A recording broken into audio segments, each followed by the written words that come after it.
Terima kasih Bu Linawati. Hari ini kita mau merenungkan bersama dengan santo yang besar, yakni Fransiskus dari Assisi. Santo yang besar yang kita kenal hidup pada abad ke-12 di Italia, di Assisi, yang telah memberi pengaruh sangat besar bagi gereja Katolik di seluruh dunia sampai sekarang. Judul dari permenungan kita, dari refleksi kita malam ini adalah hidup Injili menurut Fransiskus Assisi. Bagaimana hidup Injili itu menurut Fransiskus dari Assisi? Permenungan ini saya angkat karena tanggal 29 November, artinya lusa, Fransiskan di seluruh dunia mengenangkan 8 abad anggaran dasar dengan bulla. Saudara-saudara Dina, Fransiskan semuanya merayakan 8 abad atau 800 tahun anggaran dasar dengan bulla yang disahkan oleh Paus Honorius ketiga untuk saudara-saudara Dina. Saya harap hostnya bisa menampilkan apa yang telah kita bagikan, yakni PowerPoint, supaya kita sama-sama bisa melihat dengan baik. 800 tahun, itu berarti tahun 1223, anggaran dasar saudara-saudara Dina Fransiskan di seluruh dunia ini disahkan. Ya. Jadi nanti pada hari Rabu, 29 November 2023, di Basilika San Giovanni Lateran di Roma, juga akan dirayakan secara bersama-sama di Basilika Lateran, Gereja Lateran di Roma. Dan bila kita melihat, di dalam basilika itu ada nanti figura atau mozaik dari Santo Fransiskus dari Assisi. Apabila kita melihat kubah itu, yang ada gambar di situ yang kecil, ada 2 orang kecil di situ berjubah coklat, itu satu di sebelah kiri kita itu adalah Santo Fransiskus dari Assisi, dan satu lagi adalah Santo Antonius dari Padua. Nah, dan bila kita juga masuk ke pelataran gereja Basilika Lateran di Roma, di seberang jalan raya itu ada satu patung besar dari Fransiskus dari Assisi. Patung yang dibuat dari batu, berdiri kokoh di sana. Menghadap gereja Basilika Santo Yohanes Lateran.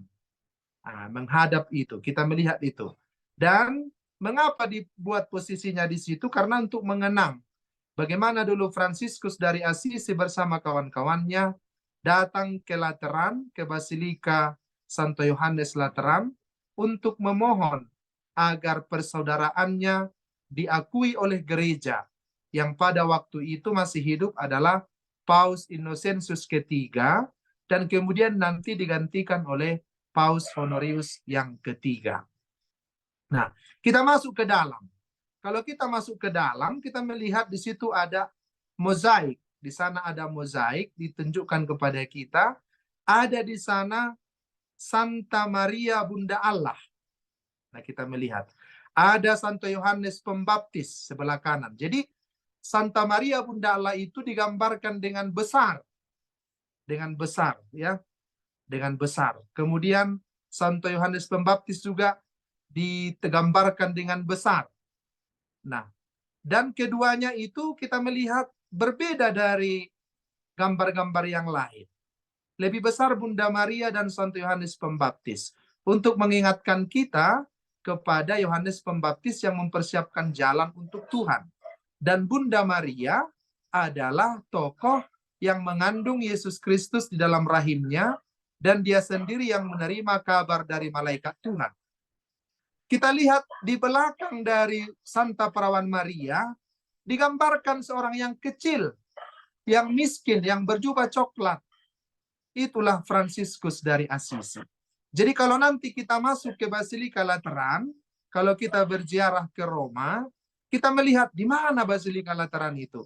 Di mana yang dikatakan itu tentang Fransiskus dari Assisi, ada gambarnya di Basilika Lateran. Di sinilah dia, di bagian depan. Di belakang Bunda Maria berdiri Santo Fransiskus dari Assisi. Dan kita lihat yang berlutut itu seorang paus. Berlutut di belakang Bunda Maria. Ada berlutut. Itu adalah seorang paus. Yang menandakan bahwa Basilika Lateran itu adalah gereja kepausan. Sebelum ada Santo Petrus, gereja Santo Petrus, Basilika Santo Petrus yang ada di Vatikan, Basilika Lateran itu sudah ada yang dipersembahkan oleh keluarga Lateran kepada gereja. Jadi dulu itu semacam istana di mana Kaisar Konstantinus memerintah. Pada saat Kaisar Konstantinus menjadi Kristen, menjadi orang Katolik, dia menghadiahkan istana itu kepada gereja, dan jadilah gereja itu, istana itu menjadi gereja kepausan, menjadi tempat paus memerintah gereja Roma, disebut sebagai Katedral Kota Roma, yakni Basilika Santo Yohanes Lateran. Dan kita melihat di belakang Fransiskus ada lagi yang lebih besar, menunjukkan bahwa Santo Petrus itu lebih besar daripada Fransiskus dari Assisi.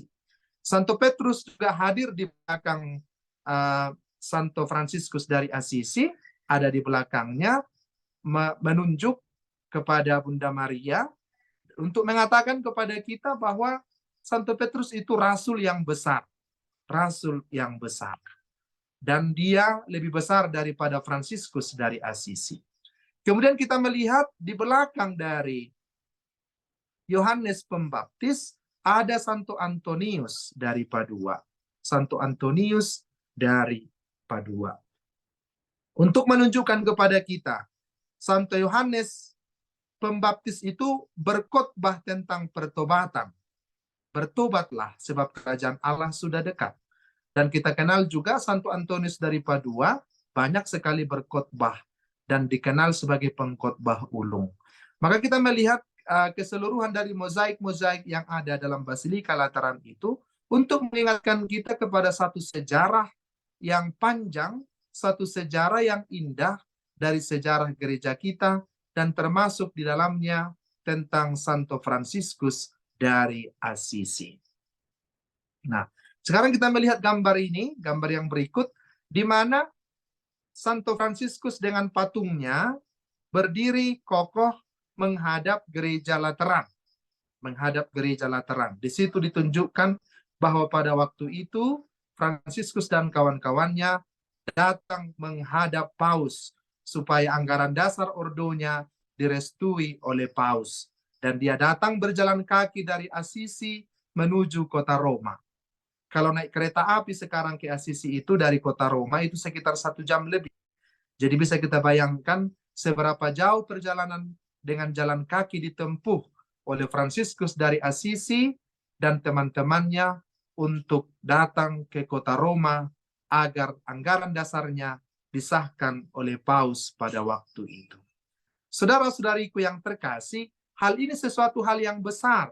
Makanya saya mau mengajarkannya kepada kita malam ini dan renungkan bersama bahwa ternyata gereja kita itu ditopang oleh satu gerakan ordo yang besar di dunia, yakni gerakan Fransiskan, gerakan Fransiskanisme, yakni Fransiskus dari Assisi. Kita melihat gereja itu secara utuh. Nah, inilah Basilika Lateran. Kita lihat gambar berikut supaya kita ada gambaran. Inilah Basilika Lateran, di mana inilah gereja sebagai katedralnya Uskup Roma. Artinya paus sebagai pemimpin gereja tertinggi gereja Katolik di seluruh dunia, sebagai Uskup Roma, inilah katedralnya. Inilah katedral Roma, Basilika Santo Yohanes Lateran. Jadi ini disebut sebagai gereja dari Paus Fransiskus sebagai Uskup Roma dia. Karena dia sebagai paus, beliau juga adalah sebagai Uskup Roma.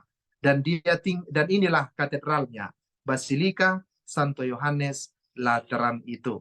Dan mungkin ada dari antara kita pasti sudah pernah ke sana dan berfoto di sini.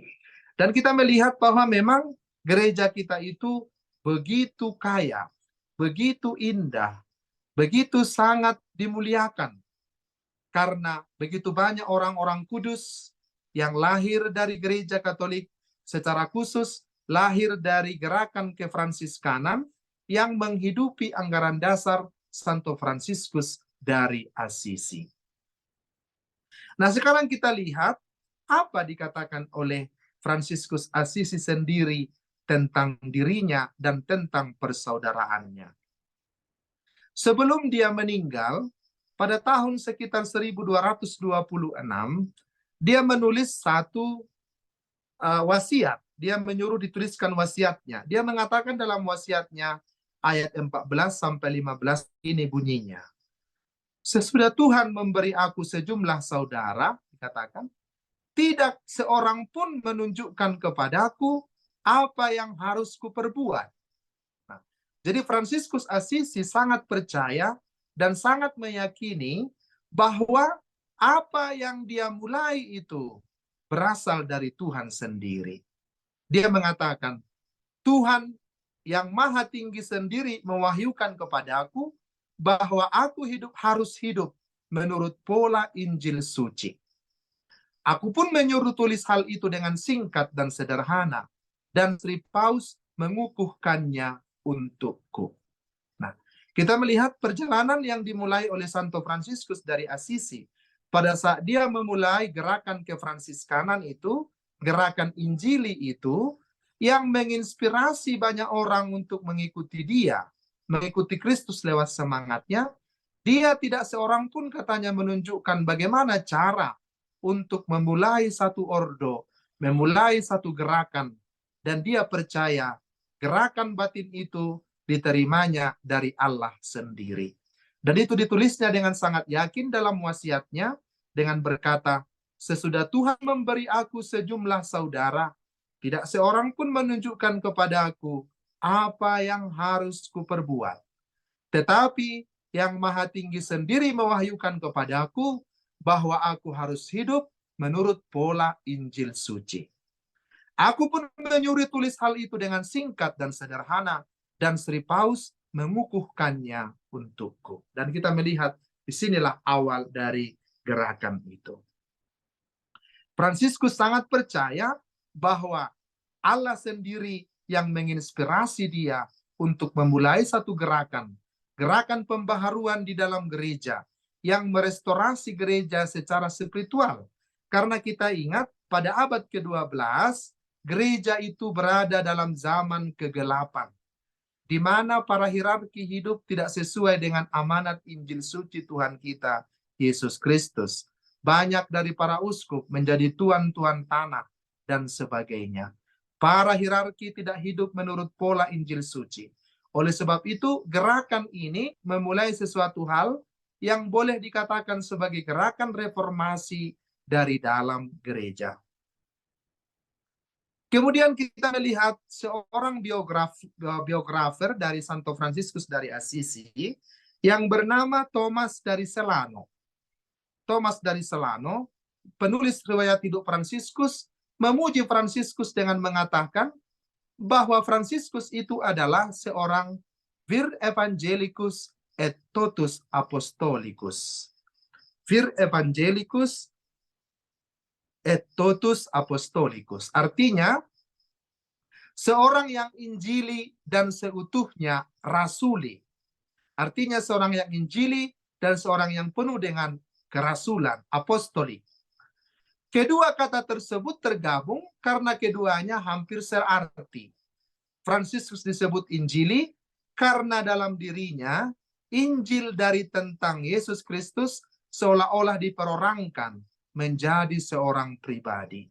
Jadi dalam diri Santo Fransiskus dari Assisi, Injil itu dihidupkan seperti seorang pribadi kembali. Injil di dalam diri Santo Fransiskus itu benar-benar sebagai seorang pribadi, yakni Yesus Kristus yang hidup di dalam diri Santo Fransiskus dari Assisi.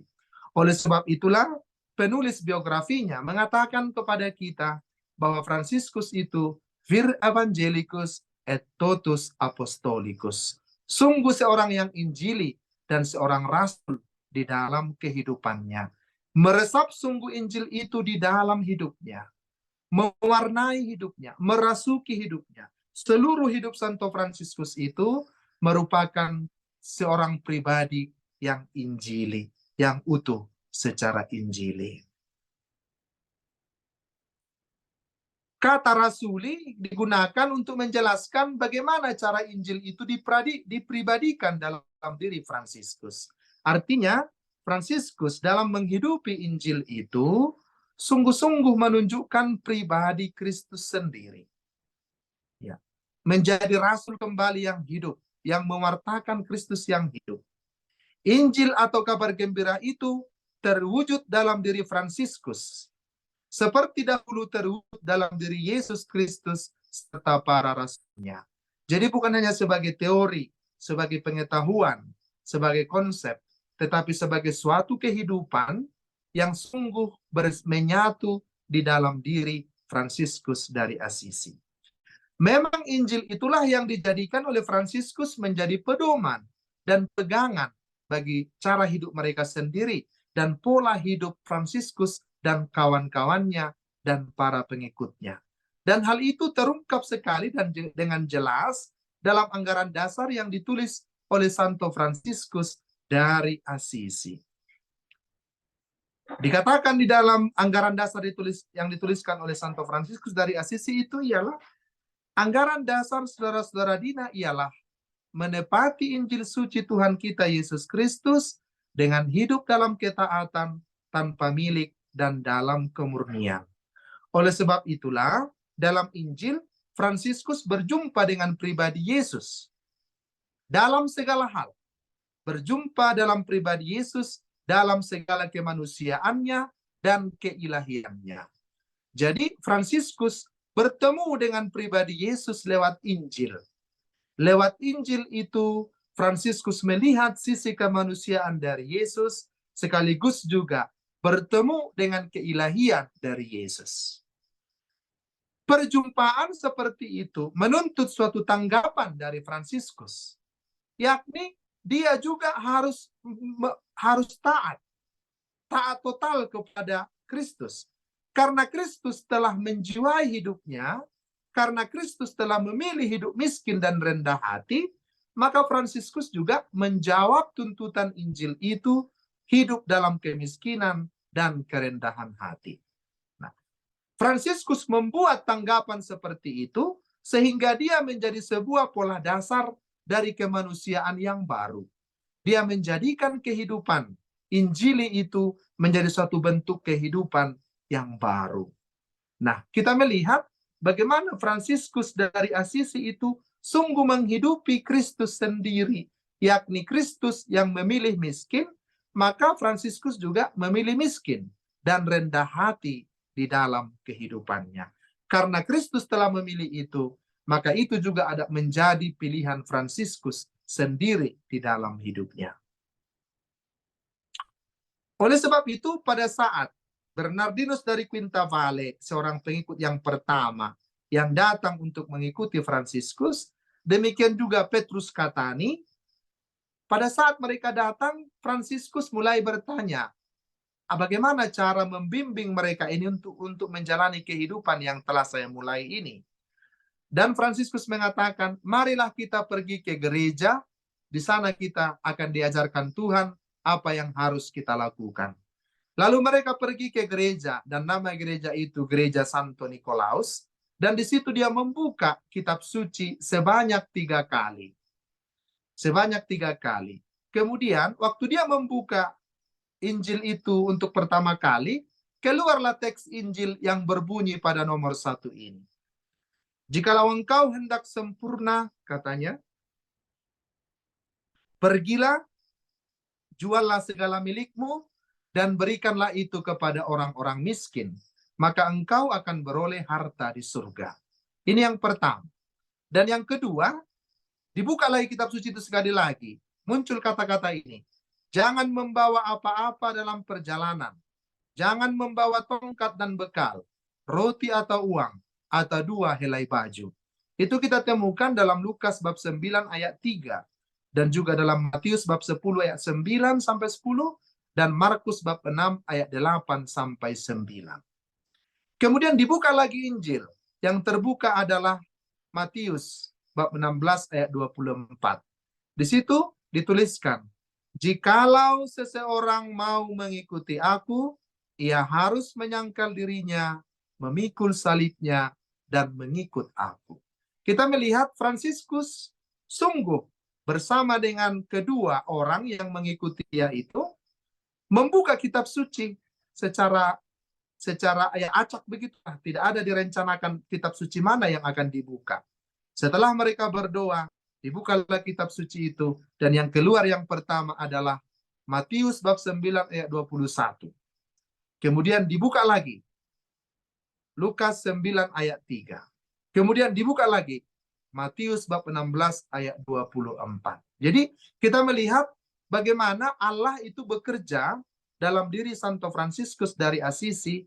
Oleh sebab itu dia sangat yakin mengatakan bahwa Allah sendiri yang menunjukkan kepadaku bagaimana aku harus hidup menurut pola Injil suci. Jadi Injil suci itulah yang dihidupi oleh Fransiskus dari Assisi.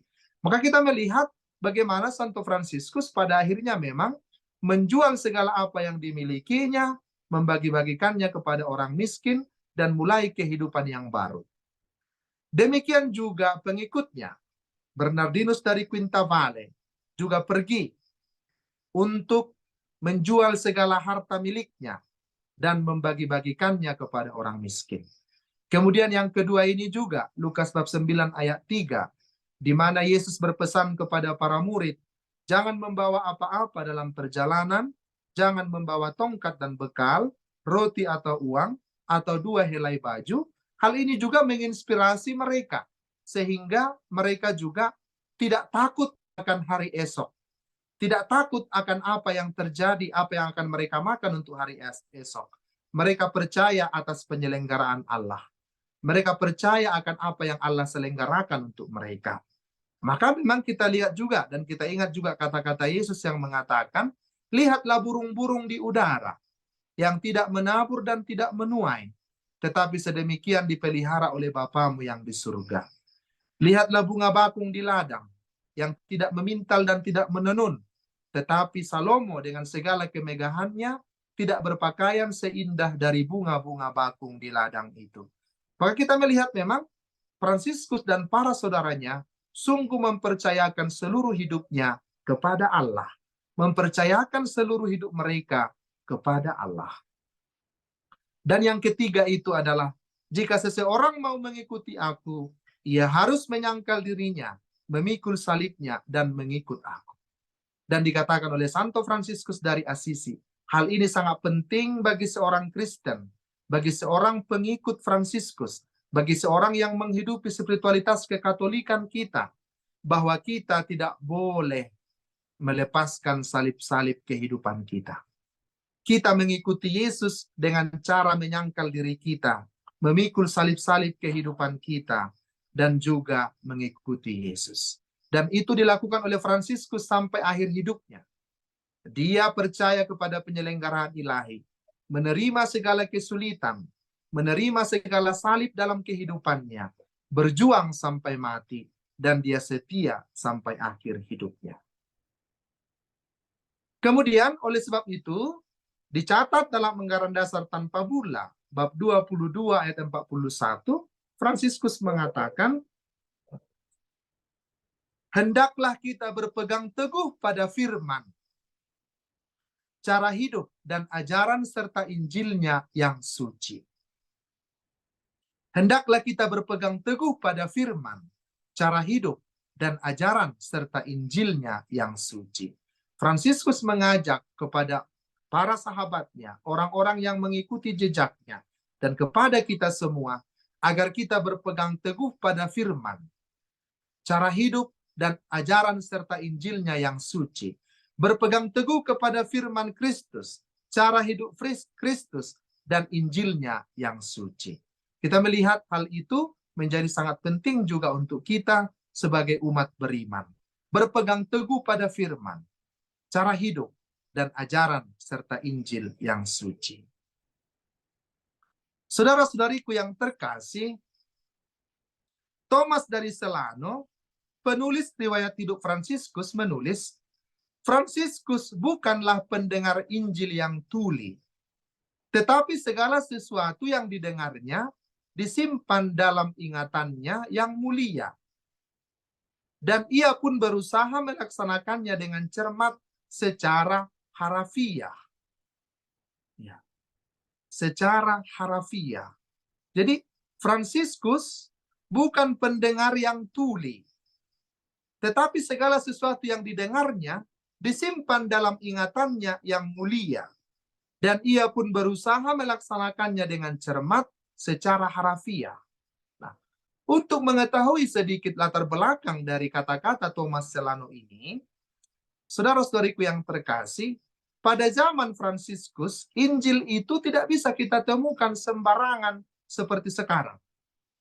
Sekarang di mana-mana kita bisa menemukan kitab suci karena dicetak. Dicetak banyak dan dibagi-bagikan banyak. Termasuk ada kitab Injil yang dari Gideon itu dibagi-bagikan dulu waktu kita sekolah. Dibagi-bagi kepada kita. Jadi di rumah-rumah kita sekarang mudah menemukan kitab suci. Di toko-toko kita mudah menemukan Injil. Tetapi pada zaman Fransiskus, kitab Injil itu suatu hal yang sangat mahal dan sangat berharga. Mahal sekali harganya. Dan tidak semua orang punya kitab suci di rumah. Yang kitab suci itu biasa disimpan di gereja. Karena begitu mahal. Oleh sebab itu kita tahu latar belakangnya, bagaimana Fransiskus dan teman-temannya pada saat memulai gerakannya, Fransiskus mengajak mereka untuk pergi ke gereja, supaya di sana mereka dapat membuka kitab Injil untuk menunjukkan kepada mereka apa yang harus mereka buat di dalam kehidupan mereka. Oleh sebab itu, Fransiskus itu seorang mengingat dengan cermat. Dia tidak bisa membaca selalu kitab suci atau Injil, karena Injil tidak selalu ada. Injil itu di tempat yang sakral, yang suci, ditemukan di gereja. Tidak semua orang bisa memilikinya, karena begitu mahal cetakannya. Maka pada saat Fransiskus mendengarkan apa yang diucapkan oleh imam dari podium atau dari depan altar tentang kitab suci, tentang Injil, dia menangkap itu dengan cermat, dengan ingatannya yang mulia, dan berusaha dengan sungguh-sungguh melaksanakannya secara harafiah. Jadi dia ingat, dia hafal kitab suci itu. Sungguh menjadi kehidupannya, menjadi darah dagingnya. Tidak hanya dia hafal, mungkin kita bisa banyak menghafal kitab suci, tapi belum tentu itu menjadi bagian dari kehidupan kita. Sungguh mendarah daging, mengalir di dalam darah kita, dalam urat nadi kita. Fransiskus begitu, pada saat dia mendengarkan Injil, dia memperhatikan dengan cermat, menerimanya dalam pikirannya, menghidupinya dengan sungguh-sungguh. Menjadikan itu menjadi urat nadi sepak terjang dalam kehidupannya. Maka memang apa yang dikatakan dalam kitab suci itu sungguh lengket dalam otak Fransiskus, di dalam pikirannya. Oleh sebab itu pada saat dia menyusun anggaran dasar, banyak sekali di dalam anggaran dasar itu merupakan kutipan-kutipan dari kitab suci. Kutipan-kutipan dari kitab suci. Dan itu diingat bukan karena ada kitab suci di depannya lalu dituliskan, karena diingat. Cobalah kita sekarang, berapa ayat kitab suci yang kita ingat dan sungguh mendarah daging di dalam kehidupan kita. Injil berapa ayat yang bisa kita ingat? Surat-surat Rasul Paulus berapa ayat yang bisa kita ingat? Surat-surat Katolik berapa ayat yang bisa kita ingat? Dan berapa ayat dalam dari kitab suci atau dari Injil itu sungguh meresap dalam kehidupan kita dan sungguh menjadi kehidupan kita. Misalnya apa yang dikatakan oleh pemazmur. Firman-Mu adalah pelita bagi langkahku dan terang bagi jalanku. Sejauh mana itu meresap sungguh di dalam kehidupan kita.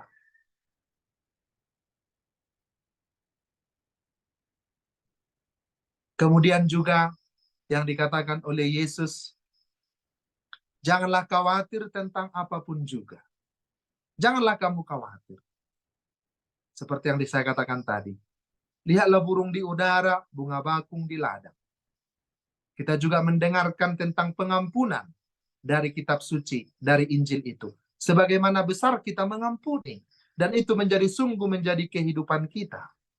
Dan kita juga, bagaimana kita juga mendoakan Bapa kami setiap hari.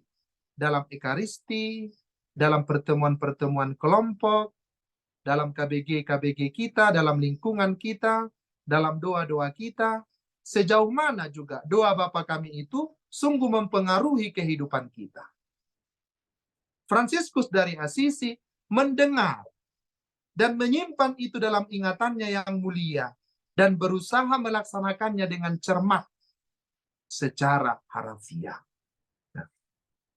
Seorang ahli Fransiskan namanya L.A.M. Goossens, OFM, dalam bukunya Francis Bible of the Poor, dia mengatakan bahwa bagi Santo Fransiskus, kitab suci bukan sekedar kumpulan buku suci yang berisi doktrin mulia dan suci. Sebaliknya, di mata Fransiskus, kitab suci selalu aktual dan selaras zaman. Kitab suci merupakan sabda yang hidup. Ketika mendengar sabda Tuhan dibacakan, Fransiskus merasakan bahwa kata-kata itu seperti langsung keluar dari mulut Tuhan. Jadi bagi Fransiskus, mendengarkan Injil, mendengarkan kitab suci itu adalah mendengar seorang pribadi yang sedang berbicara kepada kita. Menyampaikan pesan kepada kita. Seperti Allah yang langsung berbicara kepada kita. Oleh sebab itu, Fransiskus memahami sabda Tuhan dengan seluruh keberadaannya. Fransiskus merupakan model orang yang diubah oleh sabda Tuhan. Fransiskus merupakan model yang diubah oleh sabda Tuhan. Dia mendengarkan sabda Tuhan itu dan dia diubah oleh sabda Tuhan. Dia mendengarkan sabda Injil itu dan diubah oleh Injil itu. Nah, setiap kali kita mendengarkan Injil, sebelum kita mendengarkan Injil yang dibacakan dalam setiap misa, kita membuat tanda salib kecil di dahi kita. Di dahi, di mulut, dan di dada kita. Apa artinya sesungguhnya? Ada yang mengatakan, ya Tuhan, sucikanlah pikiranku, sucikanlah mulutku, sucikanlah hatiku. Ada juga yang mengartikannya, ya Tuhan, di dalam pikiranku kuingat sabdamu, lewat bibirku kuwartakan sabdamu, dan di dalam hatiku kurenungkan dan kuresapkan sabda yang daripadamu. Kedua hal ini sangat bagus untuk membantu kita meresapkan Injil itu di dalam kehidupan kita dan menjadi kehidupan kita sendiri. Karena seperti Fransiskus percaya, yakin bahwa apa yang dikatakan itu berasal langsung dari mulut Tuhan. Nah, saudara-saudariku yang terkasih, sebagai penutup dari renungan ini, refleksi kita adalah bagaimana Injil itu membentuk karakter saya. Setiap kali kita merayakan Ekaristi, setiap kali kita membaca kitab suci, setiap kali kita mendengarkan pengajaran, setiap kali kita mendengarkan khotbah, mendengarkan renungan, mendengarkan homili dalam Ekaristi, sejauh mana Injil itu membentuk karakter saya, membentuk kehidupan saya. Mendengarkan Injil itu, sejauh mana dia sungguh berpengaruh dalam hidup saya dan menjadi bagian dari kehidupan saya. Seperti Santo Fransiskus inilah menjadi teladan bagi kita, menjadi manusia Injili. Kristus kembali hidup di dalam dirinya karena dia sungguh mendengarkan Injil, menghidupi Injil, dan mencermati Injil itu di dalam hidupnya. Fransiskus menjadi model bagi kita untuk melaksanakan Injil, mendengarkan Injil dengan sungguh-sungguh, meresapkannya dalam hati kita dengan sungguh-sungguh, dan melakukannya dalam hidup kita dengan sungguh-sungguh. Dan Fransiskus kita melihat bagaimana Fransiskus itu sungguh menjadi gambaran Kristus yang hidup.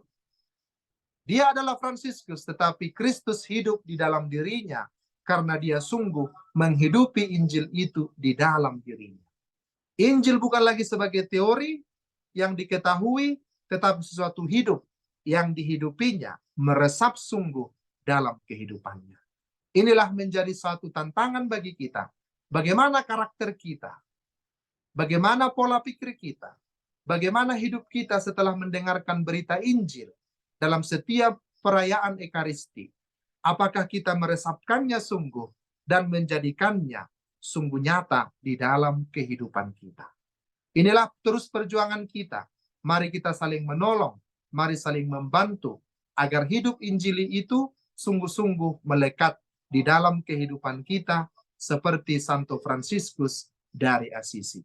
Semoga Tuhan membantu kita dalam kelemahan kita, membantu kita agar kita tetap kuat, walaupun kita sering jatuh dalam kelemahan. Tapi bila kita bersandar pada kekuatan Tuhan, mohon doa-doa dari Santo Fransiskus dari Assisi, dan orang-orang yang mencintai kitab suci, kita dapat melakukan kehidupan ini, melewati kehidupan kita setiap hari, dengan bertopang kepada sabda Tuhan. Mari kita ingat apa yang dikatakan oleh pemazmur juga, sabdamu ya Tuhan adalah terang bagi langkahku dan cahaya bagi jalanku. Tuhan memberkati. Terima kasih Pastor Niko, pengajaran yang sangat indah dan sangat mendalam pada malam hari ini, Pastor. Saya ingin memberikan poin-poin sedikit dari yang Pastor Niko ajarkan tadi, bahwa teladan hidup Santo Fransiskus dari Assisi sangat memberkati kita semua. Teladannya sangat berperan dalam kehidupan kita sehari-hari. Dari pengajaran Pastor tadi, kita diajarkan untuk selalu berbelas kasih kepada sesama yang membutuhkan. Kita juga harus mempercayakan hidup kita pada penyelenggaraan Allah, tidak takut untuk hari esok. Dan kita juga diajarkan untuk berani menerima kesulitan, memperjuangkannya sampai mati dan setia sampai akhir hidup kita. Dari teladan Santo Fransiskus dari Assisi, kita diajarkan juga untuk berpegang teguh kepada firman Tuhan, merenungkan, meresapkan sabda Tuhan itu dalam pikiran dan hati, dan melaksanakannya di dalam kehidupan sehari-hari. Sabda Tuhan adalah sabda yang hidup. Sabda itu akan selalu hadir di dalam hati kita dan akan mengubah karakter kita jika kita melaksanakannya dengan sungguh-sungguh. Sekian Pastor Niko.